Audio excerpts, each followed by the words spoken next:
Does life find a way in the sci-fi horror genre? Let's find out.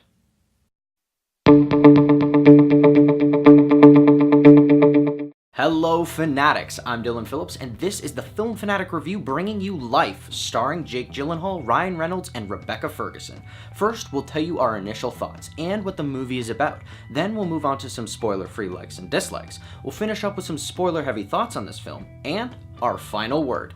Overall, this movie was a little bit better than I expected. I went into it after seeing the trailers and kind of imagined that it was going to be just a rehashing of Alien, and to some degree it is. When you go into a movie like this where it's an isolated horror movie, you're gonna look at movies like Alien and The Thing for reference. Life follows a team of scientists aboard the International Space Station who discover a quick evolving organism from Life follows a team of scientists aboard the International Space Station who discover a quick-evolving organism from Mars that not only threatens the lives of the crew, but all of life on Earth. For what I liked about this film, I'll start off by saying that I think that this film was one of the most grounded in reality sci-fi horrors that we've seen in recent years. It had a lot of science to it, and it felt very much like The Martian and Interstellar, but at the same time gave us those horror elements from Alien and The Thing, which was really nice to see, and it made it feel more believable that this is something that could happen in the foreseeable future. I found that the cast was absolutely phenomenal, with each character playing their role beautifully, and I actually found that the weakest link in the cast was probably Jake Gyllenhaal, and I'm not entirely sure if that's his fault or the writing's fault, but the character just wasn't at the same level as the rest of them. However, they were all still pretty good regardless. Speaking of the writing, I absolutely loved the characters and dialogue in this film, as it seemed very believable given the circumstances. And on top of that, I really loved that they didn't really have a central protagonist to this movie, because then you don't really know who's gonna bite the dust at any point in the movie, and it makes it all the more engaging. The film is filled with absolutely stunning CG and visuals, which is absolutely necessary for a film like this that relies heavily on those aspects, and a lot of the shots in space reminded me very much of 2001: A Space Odyssey. And finally, I loved the first half of this movie. I found that it was a fascinating and intelligent isolation horror set in space that was definitely gripping. As for what I disliked, I found that the second half of this film devolved from an intelligent horror and relied too much on forced plot points because of genre cliches. However, I'll explain these more in the spoiler section. And that's where I'll end our spoiler-free thoughts on this film. If you want to hear our final word or rating of this film, pause now and click the link in the description, because now it's time for spoilers. So first off, I'll say again that I absolutely love that there's no central protagonist in this movie, and that you really have no idea which character is going to bite the bullet next. I didn't expect Ryan Reynolds to die so quickly in this movie, considering he's the second billed actor in this film. However, it was a little bit foreshadowed beforehand when he's talking to the biologist and tells him that unlike the biologist, he's replaceable.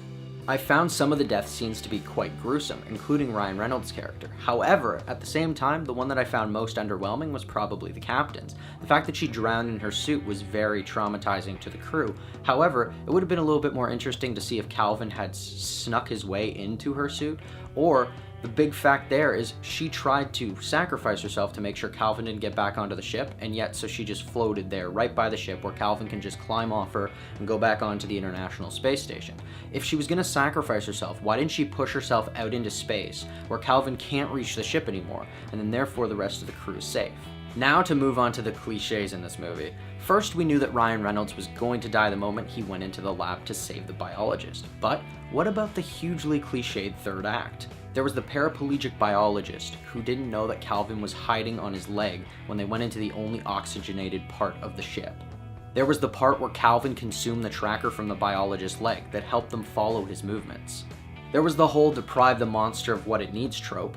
There was the we almost killed the monster, but one crew member is selfish enough to see an escape cliche. There was the heartfelt goodbye cliche between the two final crew members, and there was the ultimate sacrifice cliche that ended up becoming the worst case scenario for the characters, which ended up being a cliche in itself. Now, although there are a lot of cliches in this movie, they're entirely necessary for the story.